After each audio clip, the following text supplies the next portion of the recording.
अब चलो देखते हैं एक और टॉपिक जिसको हम बोलते हैं फोटो रेस्पाइरेशन। फोटो रिस्पिरेशन है, ना कि फोटोसिंथेसिस है। ये क्या है? फोटो रिस्पिरेशन है। ठीक है कि नहीं? ये बहुत इंपॉर्टेंट है।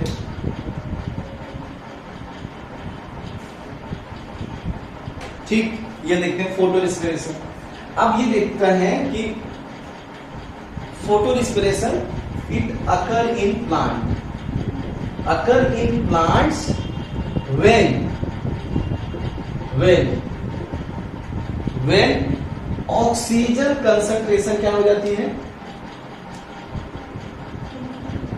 इंक्रीज हो जाएगी एंड CO2 कंसंट्रेशन क्या हो जाएगी? डिक्रीज हो जाएगी। Decrease inside the plant cell. सबसे ये होना चाहिए। सबसे पहले आपको ये जानना है कि फोटो रिस्पिरेशन होगा कैसे। समझिए कि नहीं? तो फोटो रिस्पिरेशन तब होगा जब प्लांट सेल के अंदर O2 की कंसंट्रेशन ज्यादा हो जाए और CO2 की कंसंट्रेशन लो हो जाए। इसका पहला फर्स्ट जो स्टेबल कंपाउंड होता है, स्टेबल कंपाउंड, उसको बोलते हैं, देखो मैंने गलत किया था, C2 मतलब 2 कार्बन का, और उसका नाम होता है फॉस्फोग्लाइकोलेट। पहला ग्लाइकोलेट नहीं होता, क्या होता है? फॉस्फोग्लाइकोलेट। लोग ग्लाइकोलेट बोलते रहते हैं, वो फॉस्फोग्लाइकोलेट है। ये 2 कार्बन का है। इट इज ऑल्सो कॉल्ड क्या बोलते हैं? C2 cycle. इसलिए क्या बोला जाता है? C2 साइकिल बोला जाता है इसको। समझ गया ना बात को? इसीलिए इसको C2 साइकिल भी बोलते हैं। क्यों C2 साइकिल बोल रहे हैं? फोटो रिस्पिरेशन को हम C2 साइकिल इसलिए बोल रहे हैं क्योंकि पहला स्टेबल कंपाउंड 2 कार्बन का है और उस 2 कार्बन के कंपाउंड का नाम क्या है? फॉस्फोग्लाइकोलेट। इसीलिए हम इसको C2 साइकिल बोलते हैं। पहला क्राइटेरिया ये तो हुआ कि प्लांट कब फोटो रिस्पिरेशन शो करता है? जब O2 की कंसंट्रेशन बढ़ जाती है और CO2 की कंसंट्रेशन कम हो जाती है प्लांट सेल के अंदर। और वो प्लांट सेल है कौन? Mesophyll cell. क्या है? Mesophyll cell. उसके अंदर होता है काम। अब क्या होता है? ये होता क्यों है? ऐसा क्यों होता है? फोटो रिस्पिरेशन होने लगता है, ये भी बड़ी इंपॉर्टेंट चीज है। ठीक, तो ये 2 कार्बन का है फॉस्फोग्लाइकोलेट, पहला स्टेबल कंपाउंड 2 कार्बन का है। ये बात याद रखना, ये बहुत इंपॉर्टेंट चीज है, इसीलिए इसको C2 साइकिल भी बोलते हैं। ठीक, चलो आगे देखते हैं। अब ये बात समझ में आ गई कि जब भी कार्बन डाइऑक्साइड का कंसंट्रेशन कम होगा और उसका बढ़ेगा। अब देखो एक और बात बता देता हूं, it is only shown by, देखो ये बहुत इंपॉर्टेंट क्वेश्चन है, C3 प्लांट। इसी को वारबर्ग इफेक्ट भी बोलते हैं। ठीक है, वारबर्ग इफेक्ट भी बोलते हैं। ठीक, इसी को। तो ये केवल it is only shown by C3 plant. C4 plant में फोटो रिस्पिरेशन नहीं होता क्योंकि वहां कभी भी CO2 की कंसंट्रेशन कम होती ही नहीं है। आई बात समझ में? उसका एक अलग मैकेनिज्म है। चलो अब देखते हैं, ये बात क्लियर है यहाँ तक? हाँ, क्रेन जेनोटमी है ना भाई, उसके पास अलग से। देखो C3 प्लांट के पास एक ही सेल है, एक ही सेल में सब कुछ करना है। अब मान लो तुम्हारे पास एक ही कमरा है, अब तुम इसमें अगर मान लो मटेरियल को स्टोर कर लोगी तो फिर रहोगी कहां पे? इसीलिए दिक्कत होती है। और C4 प्लांट के पास अलग अलग सेल है, तो एक सेल में वो CO2 को स्टोर कर लेती है, तो कभी भी CO2 की डिफिशियंसी नहीं होती सेल में। बात आती समझ में? चलिए आगे चलते हैं।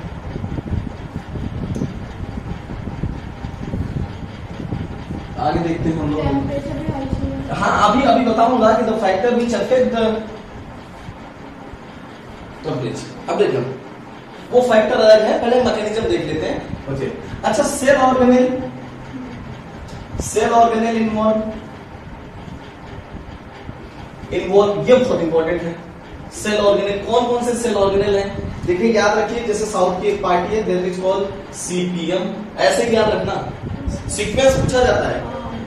तो ये है क्लोरोप्लास्ट। अच्छा, इसमें क्या बनता है?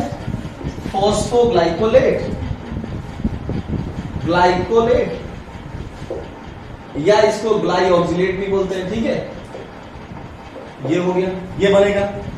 दूसरा हमारा है पेरोक्सिसोम, पेरोक्सिसोम है, ठीक। पेरोक्सिसोम में हमारा बनता है ग्लाइसिन, याद रखना कि ग्लाइसिन बन जाएगा हमारा, ठीक है।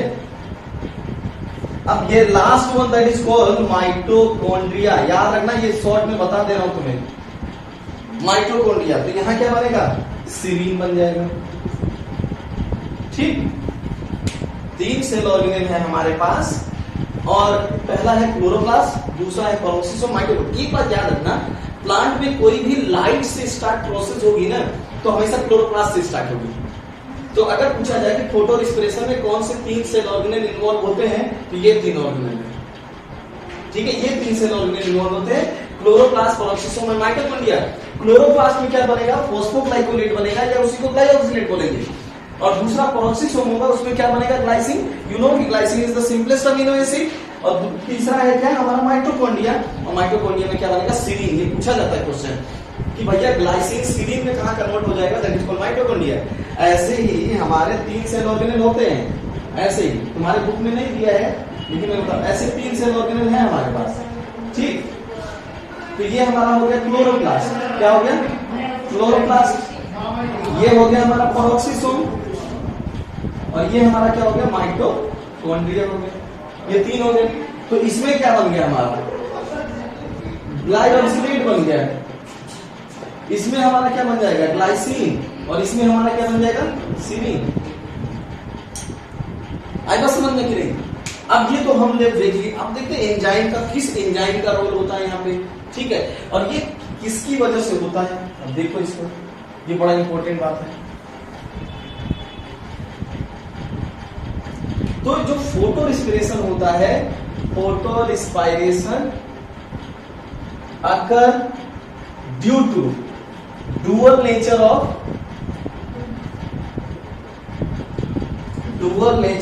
रूबिस्को। जो रूबिस्को का डुअल नेचर होता है उसकी वजह से, रूबिस्को किसी का सगा नहीं है। अगर रूबिस्को को ऑक्सीजन हाई होगी तो ये फिक्स करेगा किसको, ऑक्सीजन को, और क्या कहलाएगा, ऑक्सीजनेज। ये कौन सी एक्टिविटी कर रहा है, ऑक्सीजनेज। अगर ये O2 CO2 ज्यादा है, हाई है, तो ये इसे फिक्स करेगा, और ये क्या कहलाएगा, carboxylase. In case of C2 cycle या फोटो रिस्पिरेशन, ये रूबिस्को किसको फिक्स करता है, rubisco fix oxygen, oxygenase activity से करता है। ये ऑक्सीजन को फिक्स करेगा एंड फॉर्म कितने कार्बन का है, ये 5 कार्बन का है, 5 कार्बन का रूबिस्को होता है। तो ये 3 कार्बन का फॉस्फोग्लिसरिक एसिड बनाएगा, और 2 कार्बन का हमारा क्या बनाएगा, फॉस्फोग्लाइकोलेट। बहुत इंपॉर्टेंट चीज है। ये तो अपना निकल गया 3 कार्बन का, ये 3 कार्बन का, 3, क्योंकि रूबिस्को कितने कार्बन का होता है, 5 कार्बन का है। तो ये 5 ही कार्बन हुआ। अगर कार्बन डाइऑक्साइड लेता तो 6 कार्बन हो जाता, लेकिन अभी इसके पास 5 ही कार्बन है। हाँ, तो ये पीजीए बना लेगा, 3 कार्बन का एक पीजीए बना लेगा 3 कार्बन का, और तुम्हारे 2 कार्बन का क्या बना लेगा, फॉस्फोग्लाइकोलेट बना लेगा, ठीक। अगर रूबिस्को ना होता तो ये शायद फोटो रिस्पिरेशन ना होता भाई। अगर रूबिस्को ना होता तो वैसे भी C3 साइकिल भी नहीं होती ना। तो ये बहुत इंपॉर्टेंट है। तो इसका एक डुअल नेचर है, जब भी ये O2 की हाई कंसंट्रेशन बढ़ेगा तो उसको फिक्स कर लेगा। अगर जब तो हाई ये होगा और लो क्या होगा, CO2 होगा, और यहाँ पे क्या होगा, लो O2 होगा। तो ये कहानी बनती है उसके साथ, समझ गए ना। तो ये किसी का, तो पेट कार्बोक्सिलेट जो होता है C4 प्लांट का, वो हमेशा CO2 को फिक्स करता है, वो O2 को फिक्स नहीं करेगा। लेकिन ये जो होता है रूबिस्को भी C4 प्लांट में होता है, क्योंकि अगर रूबिस्को नहीं होता तो केल्विन साइकिल नहीं होगी। लेकिन वहां पे 2 एंजाइम काम कर रही है तो बहुत अच्छे से करेंगी, लेकिन यहाँ C3 प्लांट में एक ही एंजाइम काम करता है, इसलिए अच्छे से काम नहीं कर पाता। और जब O2 की कंसंट्रेशन इसको हाई हो जाती है, हाई मिल जाती है, तो वो O2 को फिक्स कर लेगा, और जब O2 को फिक्स करेगा तो वो फोटो रिस्पिरेशन शो करेगा, और जब फोटो रिस्पिरेशन शो करेगा तो वो 5 कार्बन का है तो 3 कार्बन का फॉस्फोग्लाइकोलेट ग्लिसरिक एसिड बनाएगा, और ये क्या बनाएगा, फॉस्फोग्लाइकोलेट बनाएगा 2 कार्बन का। अब यही दो कार्बन कहाँ ट्रांसफर हो जाएंगे, पेरोक्सिसोम में, ग्लाइसिन में कन्वर्ट हो जाएंगे, फिर उसमें सेरीन हो जाएंगे। समझ गए कि नहीं? तो एक्चुअल में प्लांट फोटो रिस्पिरेशन करता है अपने आप को बचाने के लिए, ऑक्सीजनेज। देखो अगर तुम्हारे बॉडी के अंदर भी ऑक्सीजन की कंसंट्रेशन बढ़ेगी तो ऑक्सीडेशन हो जाएगा, तो ऑक्सीडेशन से बचने के लिए वो फोटो रिस्पिरेशन शो करता है। तो इसमें कुछ बनेगा नहीं, इसलिए कहते हैं फोटो रिस्पिरेशन क्या होती है, वेस्टफुल प्रोसेस। लेकिन ये प्रोटेक्शन में यूज होता है। आएगा समझ में कि नहीं? हम लोगों ने सारे फैक्टर पढ़ लिए कि फैक्टर क्या होता है, कि सबसे जो इंपॉर्टेंट फैक्टर है, सबसे इंपॉर्टेंट फैक्टर जो फोटो रिस्पिरेशन का है वो है concentration of O2 and CO2। जब भी O2 की कंसंट्रेशन बढ़ेगी तो फोटो रिस्पिरेशन होने के चांसेस जरूर है। तो इन C2 साइकिल फोटो रिस्पिरेशन है, इसी को हम लोग बोल देते हैं C2 cycle. In C2 cycle no food is synthesized, ठीक। So it is wasteful process, wasteful process for food. लो लो एटीपी ले ले, कुछ भी नहीं बनता इसमें, इवन एटीपी लग जाएगी इसमें। सो it is wasteful process for plant, but it protect plant from oxidation। अब आप समझो, अब आप देखो फैक्टर इन्फ्लुएंस, फैक्टर या देखो फैक्टर कॉज या इंड्यूस फोटो रिस्पिरेशन। कौन कौन से फैक्टर हैं जो फोटो रिस्पिरेशन को इंड्यूस करेंगे, ठीक। तो सबसे इंपॉर्टेंट क्या है, हाई O2 कंसंट्रेशन ज्यादा हो सेल के अंदर। दूसरा हाई टेम्परेचर, जितना टेम्परेचर ज्यादा होगा उतना क्या होगा, इवोपरेशन होगा, ऑक्सीजन बढ़ने के चांसेस उतने ज्यादा होंगे। और क्या होगा, high light intensity, high light intensity, light intensity. ये तीन मोस्ट इंपॉर्टेंट फैक्टर हैं जो कि जैसे हाई विंड वेलोसिटी भी होगा, हाई ह्यूमिडिटी भी होगा, इस सब इंक्रीज करेंगे। ये तीन मोस्ट इंपॉर्टेंट फैक्टर हैं जो कि फोटो रिस्पिरेशन को कॉज करेंगे। आएगा समझे, हाई टेम्परेचर सब कुछ हाई रहे तो फोटो रिस्पिरेशन होने के चांसेस क्या रहेंगे, ज्यादा रहेंगे। देखो C4 प्लांट नेवर